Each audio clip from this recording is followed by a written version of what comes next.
மரணத்தை வென்ற மாவீரன் சேகுவேரா. நாவல் எழுதியவர் தமிழ்ப்பிரியன். பாகம் 15. சேகுவேராவின் பொலிவியன் நாட்குறிப்பு. டைரி. உலக புரட்சிகர இயக்கங்களில் மிக முக்கியமான புத்தகங்களில் ஒன்றாக சேகுவேரா எழுதிய பொலிவியன் டைரி என்ற புத்தகம் உள்ளது. இதில் குவேரா தனது பொலிவிய பயணக்குறிப்புகளை எழுதியுள்ளார். நவம்பர் 7, 1966 ஆண்டில் தொடங்கி டைரியில் 11 மாதங்களுக்கு அக்டோபர் 7, 1967 வரையிலான வழக்கமான பதிவுகள் இந்த நாட்குறிப்பு புத்தகத்தில் இடம்பெற்றுள்ளன. அடுத்த நாள் அக்டோபர் 8, 1967 ஆண்டு குவேரா பொலிவிய இராணுவத்தினரால் பிடிக்கப்பட்டு அக்டோபர் 9 அவர் சுட்டுக் கொல்லப்பட்டார். கியூபா மற்றும் அதன் தலைவரான பிடல் காஸ்ட்ரோ மற்றும் உலக புரட்சிகர இயக்கங்களை தவிர உலகின் எந்த முதலாளித்துவ அரசியல்வாதியும் அமெரிக்க ஏகாதிபத்தியவாதிகள் மற்றும் அவர்களின் உதவியாளரான பொலிவிய சர்வாதிகாரியின் ஆணையின் பேரில் காயமடைந்த குவேரா அவரது கொலைக்கு கொடூரமாக நடத்தப்பட்டதற்கு எந்த வருத்தத்தையும் கண்டனத்தையும் தெரிவிக்கவில்லை. சேகுவேரா பொலிவிய அதிகாரியின் ஒரு நாள் காவலில் இருந்தபோதும் அனைத்து வழிகளையும் வீரத்துடன் தாங்கி கொலையாளிகளுக்கு தன்னை சுடுமாறு சவால் விட்டார். சேகுவேராவின் பொலிவியன் நாட்குறிப்பு 7, 1966 அன்று இன்று ஒரு புதிய கட்டத்தை தொடங்குகிறது என்ற எழுச்சியூட்டும் முதல் வாக்கியத்துடன் தொடங்குகிறது. நவம்பர் 12 அன்று டைரியில் ஒரு சுவாரஸ்யமான பதிவு உள்ளது. அது பின்வருமாறு: எனது தலைமுடி மிக அரிதாகவே வளர்ந்து வருகிறது. மேலும் நரைமுடி மஞ்சள் நிறமாக மாறி மறைய தொடங்குகிறது. என் தாடி திரும்புகிறது. சில மாதங்களில் நான் மீண்டும் நானாகவே இருப்பேன். போலி பாஸ்போர்ட் மூலம் பொலிவியாவிற்குள் நுழைந்த குவேரா தனது தாடியை முழுவதுமாக அழித்துள்ளார். ஹவானாவில் காஸ்ட்ரோ மற்றும் பிற தோழர்களால் கூட அவரை அடையாளம் காண முடியவில்லை. நவம்பர் 27 அன்று 12 கிளர்ச்சியாளர்கள் இருந்ததையும் குவேரா குறிப்பிடுகிறார். ஒவ்வொரு மாத நிகழ்வுகளையும் மாத இறுதியில் எழுதுவதை அவர் பழக்கமாக கொண்டிருந்தார். நவம்பரில் அவர் எழுதிய டைரி குறிப்பு பின்வருமாறு: எல்லாம் நன்றாகவே நடந்துள்ளது. எனது வருகை எந்த சம்பவமும் இல்லாமல் இருந்தது. பாதி துருப்புக்கள் வந்துவிட்டன, அதுவும் அசம்பாவிதம் இல்லாமல். நவம்பர் 12 அன்று சேகுவேரா தன் குழுவில் உள்ள பல்வேறு நபர்களுக்கு பொறுப்புகள் வழங்கினார். டிசம்பர் 31 மோஞ்சேயுடன் ஒரு முக்கியமான சந்திப்பு நடந்தது. சில புரிதல்கள் எட்டப்பட்டன. அது மன்னர் மோஞ்சேவால் பின்பற்றப்படவில்லை. ஜனவரி 6 அன்று பின்வருமாறு குறிப்பிட்டார்: படிப்பின் முக்கியத்துவம் எதிர்காலத்திற்கு இன்றியமையாதது. மாதத்தின் பகுப்பாய்வில் மோஞ்சோவை பற்றி அவர் மனவேதனையுடன் பின்வருமாறு குறிப்பிட்டார்: நான் எதிர்பார்த்தபடி மோஞ்சேயின் நிலை முதலில் தவிர்க்கக்கூடியதாகவும் பின்னர் துரோகமாகவும் இருந்தது. அவர் மேலும் கம்யூனிஸ்ட் கட்சி எங்களுக்கு எதிராக ஆயுதம் ஏந்தியுள்ளது. முரண்பாடாக முடித்தார். கற்பனை செய்யப்பட்ட எல்லாவற்றிலும் பொலிவியன் போராளிகளை இணைத்துக் கொள்வது மிகவும் மெதுவாக இருந்தது. பிப்ரவரி மாதம் குழுவிற்கு மிகவும் சாதாரணமான மாதமாக இல்லை. அவர்கள் பல மைல்கள் நடந்து கொண்டிருந்தனர். மார்ச் 14 அன்று குறிப்பிட்டார்: பிடலின் உரையின் சில பகுதிகளை நாங்கள் கேட்டோம். அதில் அவர் வெனிசுலா கம்யூனிஸ்டுகளை அப்பட்டமாக விமர்சித்தார் மற்றும் லத்தீன் அமெரிக்க கைப்பாவைகள் மீதான சோவியத் ஒன்றியத்தின் நிலைப்பாட்டை கடுமையாக தாக்கினார். மார்ச் 17 அன்று புரட்சியாளர்களுக்கு மற்றொரு இழப்பை குறிப்பிடுகிறார். ஏனெனில் முதுகு பையில் இருந்த பல முக்கியமான ஆயுதங்கள் ஆற்றை கடக்கும்போது தொலைந்து போயின. மார்ச் 23, 24 அன்று அவர்கள் லாபம் ஈட்டுகிறார்கள். எதிரிகளிடமிருந்து ஆயுதங்களை கைப்பற்றுகிறார்கள் மற்றும் பலரை கொன்று கைது செய்கிறார்கள். பிரெஞ்சு இடதுசாரி ரெஜிஸ் டெப்ரே ELN-ஐ பார்வையிடுவதாக குறிப்பிட்டுள்ளது. குழுவின் மார்ச் 25 கூட்டத்தில் விடுதலை இராணுவத்திற்கு பொலிவியாவின் தேசிய விடுதலை இராணுவம், சுருக்கமாக ELN என பெயரிடப்பட்டது. மார்ச் நிகழ்வுகளில் விரிவான பகுப்பாய்வில் பின்வருமாறு குறிப்பிடுகிறார்: கொரில்லா படையின் ஒருங்கிணைப்பு மற்றும் சுத்திகரிப்பு கட்டம் முழுமையாக முடிந்தது.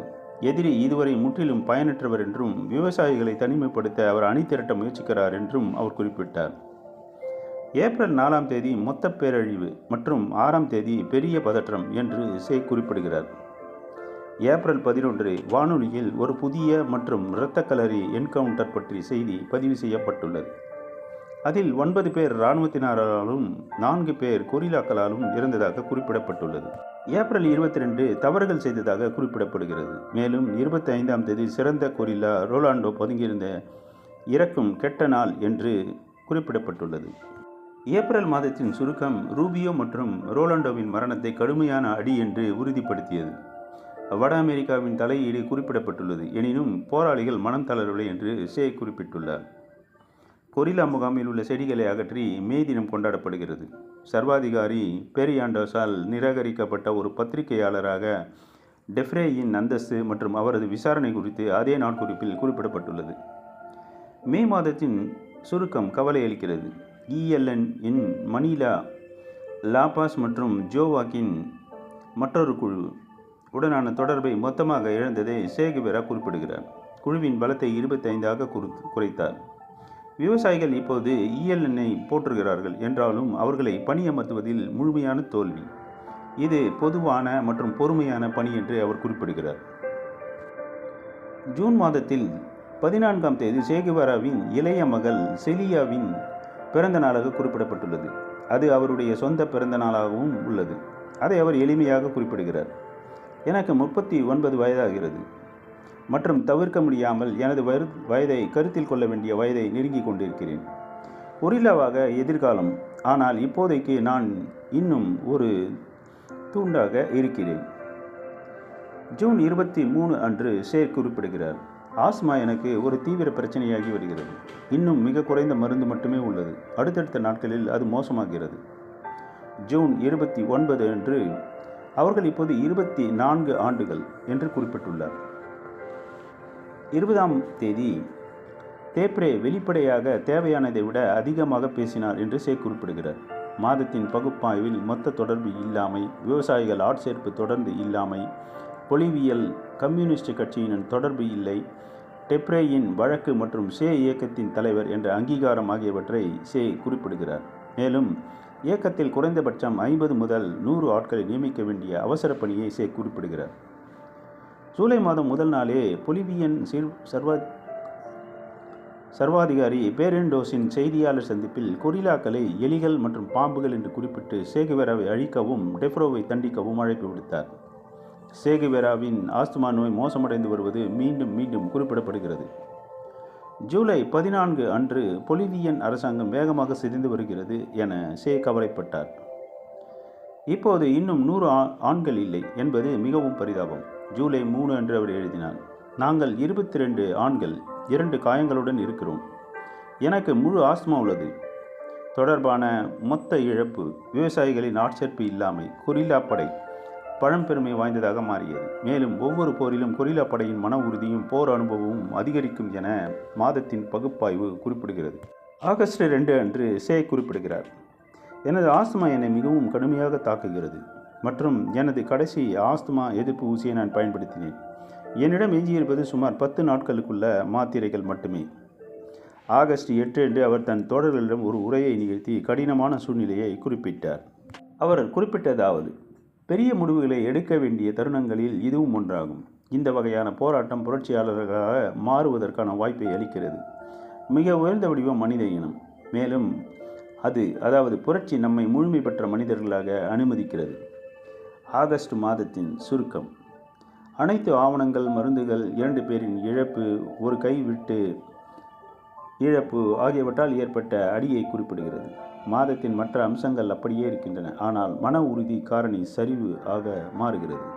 இருப்பினும் சே அது தற்காலிகமானது என நம்புகிறார். செப்டம்பரில் மிக மோசமான செய்தி உள்ளது. பல குழப்பங்களுக்கு பிறகு தானியா கொல்லப்பட்டது உறுதி செய்யப்பட்டது. 10ஆம் தேதியை மோசமான நாள் என்று குறிப்பிட்டு சே ஒரு வேடிக்கையான செய்தியை பதிவு செய்துள்ளார். நான் ஒரு நிகழ்ச்சியை குறைக்க மறந்துவிட்டேன். 6 மாதங்களுக்கு பிறகு இன்று நான் குளித்தேன். பலர் ஏற்கனவே அணுகிக் கொண்டிருக்கும் சாதனையாக இது எனக்கு அமைகிறது. அவரது 26வது பதிவு தோல்வி என்ற வார்த்தையுடன் 28ஆம் தேதி வேதனையின் நாள் என்ற வார்த்தையுடன் தொடங்குகிறது. மாத சுருக்கம் வருத்தம் அளிக்கிறது. சே இப்பொழுது ஏற்றுக்கொண்டார். ஜான் குவின் இன் குழு அழிந்துவிட்டதாக நாம் கருத வேண்டும். இன்னும் அறிக்கை மிகைப்படுத்தப்பட்டதாக இருக்கும் மற்றும் சிறிய குழு சுற்றித் திரியும் என்று நம்புகிறோம். இராணுவம் இப்போது மிகவும் திறம்பட செயல்படுவதாகவும் விவசாயிகள் தகவல் கொடுப்பவர்களாகவும் மாறி வருகின்றனர். தப்பிவிடுவது மற்றும் சாதகமான பகுதிகளை தேடுவது, பின்னர் தொடர்புகளில் கவனம் செலுத்துங்கள். லாபாஸில் உள்ள எங்கள் நகர்ப்புற வலையமைப்பு சிதைந்த நிலையில் இருந்தபோதிலும் நாங்களும் கடுமையாக பாதிக்கப்பட்டுள்ளோம். அக்டோபர் 3 அன்று நுழைவது முரண்பாடானது. 2 கொரில்லாக்களான அன்டோனியோ லியோ மற்றும் ஆர்லாண்டோ காம்பா பிடிப்பட்டது இருவரும் காட்டிக் கொடுத்தனர். விசாரணையில் தைரியமாக நின்றதற்காக டெஃப்ரே பாராட்டப்படுகிறார். அக்டோபர் 7ஆம் தேதி கடைசி பதிவு பின்வருமாறு சொல்கிறது. எங்கள் கொரில்லா படை நிறுவப்பட்ட 11 மாத ஆண்டு நிறைவடைவானது. எந்த சிக்கலுமின்றி தைரியமான மனநிலையில் கடந்து சென்றது. நாங்கள் 17 பேரும் நிலவின் சறுக்கலுக்கு அடியில் புறப்பட்டோம். அணிவகுப்பு சோர்வாக இருந்தது. அருகில் வீடுகள் இல்லை என்று சே குறிப்பிட்டுள்ளார். சேவின் கடைசி வரிகள். சூழப்பட்டதாக கூறப்படும் 37 கொரில்லாக்கள் தப்பிச் செல்வதை தடுக்க சொரனாவில் 250 பேர் இருப்பதாக இராணுவம் ஒற்றைப்படை அறிக்கையை வெளியிட்டது. எங்கள் புகலிடம் அசேரோ மற்றும் ஒரே நதிகளுக்கு இடையில் இருப்பதாக கூறப்படுகிறது. அறிக்கை தெரிகிறது. திசை திருப்பப்படும். உயரம் 2000 மீட்டர். சேகுவேராவின் பொலிவியன் நாட்குறிப்பு. அமெரிக்க ஏகாதிபத்தியவாதிகளின் கீழ் நேரடியாக செயல்படும் சர்வாதிகாரி பெரியாண்டோஸ் மற்றும் அதன் மிருகத்தனமான இராணுவத்தின் ஊன்றுகோலில் இருந்து பொலிவியாவை விடுவிப்பதற்கான 11 மாத புகழ்பெற்ற போராட்டத்தை பதிவு செய்கிறது. சேகுவேரா எழுதிய மேலும் சில குறிப்புகள் பின்வருமாறு. தோழரே, பட்டவர்த்தனமாக சொல்வதென்றால் ஸ்பெயினின் எந்த பகுதியிலிருந்து எனது மூதாதையர்கள் வந்தனர் என்பதை நான் அறியேன். நீண்ட காலத்திற்கு முன்பே அவர்கள் தங்கள் பூர்வீக வீட்டை விட்டு பிறந்த மேனியோடு வெளியேறிவிட்டனர். வசதியாக இல்லை என்ற ஒரே காரணத்துக்காகத்தான் நான் அதுபோல கிளம்ப மாட்டேன். நாம் நெருங்கிய உறவினர்கள் இல்லை என நினைக்கிறேன். இந்த உலகத்தில் அநீதி தலையெடுக்கின்ற போதெல்லாம் கோபமும் வெறுப்பும் கொண்டு நீ குமுறி நடுங்குவாயானால் நாம் இருவரும் தோழர்கள். அதுதான் முக்கியமான விஷயம். மரியா ரோசரியா குவாரா என்பவருக்கு 1964ஆம் ஆண்டு சே எழுதிய குறிப்பு. உங்களுக்கு எதை வெற்றிச் செல்வது என தெரியவில்லை. சர்க்கரை பொருளாதாரத்தில் உங்களை அர்ப்பணித்து கொண்டால் உங்களுக்கு கடமைப்பட்டிருப்பேன். எனது வீடு என்பது என் 2 கால்கள் என்று மீண்டும் ஆகியிருக்கிறது. என் கனவுகளுக்கு எல்லையோ முடிவோ இல்லை. துப்பாக்கி குண்டுகள் வேறொன்றை முடிவு செய்யும் வரை ஒரே இடத்தில் அமர்ந்திருக்கும் நாடோடியே துப்பாக்கி வெடிகளின் வாசனை அடங்கிய பின் உங்களை எதிர்பார்க்கிறேன். தன்னுடன் இளமை காலத்தில் லத்தீன் அமெரிக்கா முழுவதும் மோட்டார் சைக்கிளில் கூடவே வந்த நண்பர் அலர்டோ கிராண்டோவுக்கு கியூபாவை விட்டு வெளியேறுவதற்கு முன் சேகுவேரா எழுதிய குறிப்பு. இப்படி ஒரு புத்திசாலித்தனமும் நல்ல உடல்வாகும் கொண்ட நீங்கள் ஏன் இப்படி? எனது லட்சியங்களுக்காக உங்கள் மனைவி குழந்தைகள் இருக்கிறார்கள். உங்கள் குடும்பம் இப்போது என்ன சொல்வார்கள்? எனது லட்சியங்களே முதலில். சரி, இது போன்ற மோசமான சூழலில் எப்படி குழந்தைகள் இங்கு படிப்பார்கள்? ஒருவேளை நான் பிழைத்திருந்தால் உங்களுக்கு ஒரு நல்ல பள்ளிக்கூடம் கட்டித்தருகிறேன்.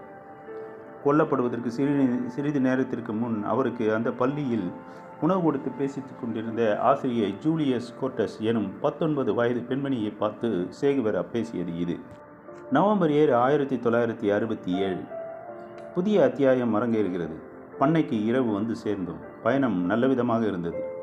மாறுவேடத்தில் எந்த சிரமமும் இன்றி கொச்சாம்பா வழியாக நானும் பச்சுங்குவோவும் 2 ஜீப்புகளில் 2 நாள் பயணம் செய்திருந்தோம். பண்ணையை நெருங்கியதும் 2 ஜீப்புகளையும் நிறுத்தி இருவரும் ஒரே ஜீப்பில் ஏறிக்கொண்டோம். அருகிலுள்ள விவசாயிகளுக்கு சந்தேகம் வரக்கூடாது என்பதற்காகத்தான் நாங்கள் ஒரே ஜீப்பில் ஏறிக்கொண்டோம். நாங்கள் மயக்க மருந்து தயாரிப்பவர்கள் என்று அவர்களிடம் சொல்லப்பட்டிருந்தது. குழுவியல் ரசாயன நிபுணராக துமைனி நம்பப்பட்டிருந்தது. வேடிக்கையான உண்மை. பிகோடஸ் என்னை அடையாளம் அறியும் நேரத்தில் ஜீப் பள்ளத்தில் விழும் அளவுக்கு போய்விட்டது. விளிம்பில் ஜீப்பை நிறுத்திவிட்டு 20 கிலோமீட்டர் நடந்து பண்ணையை அடைந்தோம்.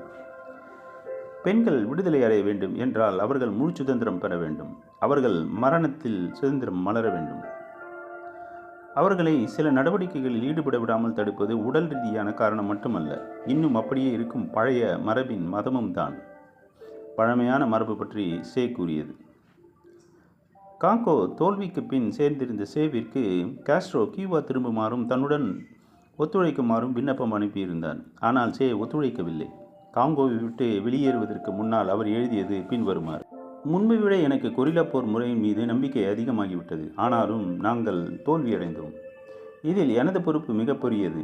இந்த தோல்வியையோ அல்லது அதன் மதிப்பு வாய்ந்த படிப்பினையையோ நான் மறக்க மாட்டேன். சேவின் நாட்குறிப்பு. இராணுவ தயாரிப்புக்கு செலவிடப்படும் உழைப்பு வீணான உழைப்பு. அதில் கொட்டப்படும் மூலதனம் வீணான மூலதனம்.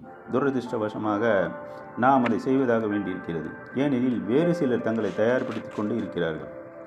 ஆனால் நான் ஒரு படைவீரன் என்கிற முறையில் மிக நேர்மையாக சொல்கிறேன். தேசிய வங்கியின் பெட்டகத்தில் இருந்து வெளியே செல்லும் பயணத்தில் என்னை மிகவும் வேதனைப்படுத்தும் பணம் ஏதாவது ஒரு ஆயுதம் வாங்க பயன்படுத்தும் பணம்தான். வீணான உழைப்பு குறித்து சேகுவேராவின் நாட்குறிப்பு செய்தி. அவர் நினைத்தது போல் இல்லாமல் நீ வாழ்ந்து கொண்டிருக்கிறாய் செய். வாலே கிராண்டாவில் அவர் சேகுவேரா புதைக்கப்பட்ட இடத்தில் அருகில் ஒரு தபால் தந்தி அலுவலக சுவரில் எழுதப்பட்டிருந்த வாசகம். அவர்கள் நினைத்தது போல் இல்லாமல் நீ வாழ்ந்து கொண்டிருக்கிறாய் சே. பாகம் 16.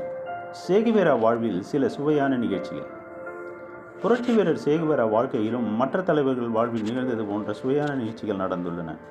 அவற்றில் 2 நிகழ்வுகள் பின்வருமாறு. 1. சேகுவேராவின் விளையாட்டு மற்றும் படிப்பு. சே இளவயதில் இருக்கும்போது கடினமான வேலைகளை செய்து முடித்த பிறகு களைப்புடன் அப்படியே மனையில் செறிந்து விடுவார்.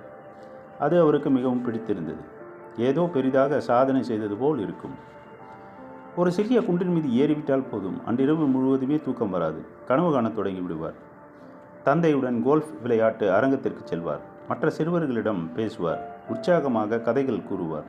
உணவு விடுதிக்கு உள்ளே ஓடுவார். அங்கிருக்கும் சிறுவர்களிடம் அன்பாக பழகுவார். அவருடைய நண்பர்களாக இருந்தவர்கள் பெரும்பாலும் கட்டிடத் தொழிலாளிகளின் பிள்ளைகளே ஆவர். நூல்களை படிப்பதில் அவருக்கு ஆர்வம் அதிகம். Alexander Dumas, Robert Louis Stevenson, Jack London, Jules Verne போன்ற எழுத்தாளர்களுடைய நூல்களை அவர் விரும்பி படிப்பார். அவர் வீடு முழுவதும் புத்தகங்கள் குவிந்திருக்கும். தான் படித்த கதைகளை பற்றி தன் நண்பர்களுடன் பேசுவதில் அதிக ஆர்வம் கொண்டிருந்தார்.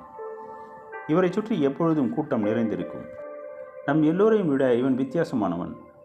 நமக்கு எல்லாம் தெரிந்திருப்பதை விட இவனுக்கு அதிகம் தெரிந்திருக்கிறது என்று பிற மாணவர்களின் எண்ணமாக இருந்தது. 2. வரிப்பணம்.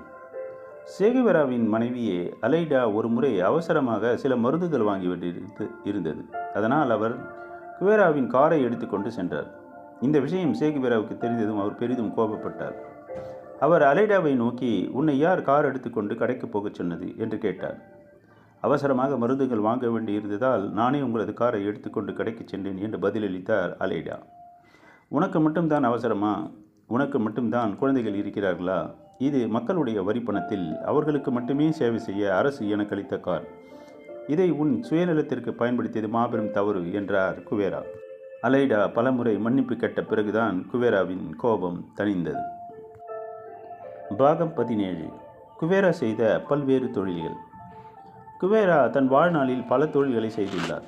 மருத்துவராக, மோட்டார் சைக்கிள் பயணியாக, செஸ் விளையாடுபவராக, புகைப்படக்காரராக, மலையேறுபவராக, கொரில்லா போராளியாக, விமான ஓட்டியாக, பத்திரிகையாளராக, எழுத்தாளராக, வங்கித்துறையின் தலைவராக, வெளியுறவு மந்திரியாக, கரும்பு வயல்களில் அறுவடை இயந்திரத்தை இயக்குபவராக, இயந்திரங்களை பழுது பார்ப்பவராக, சுரங்க தொழிலாளியாக, கட்டட பணியாளனாக, ஆலை தொழிலாளியாக, இப்படி பல்வேறு தொழில்களை குவேரா தன் வாழ்நாள்களில் ஆற்றியுள்ளார்.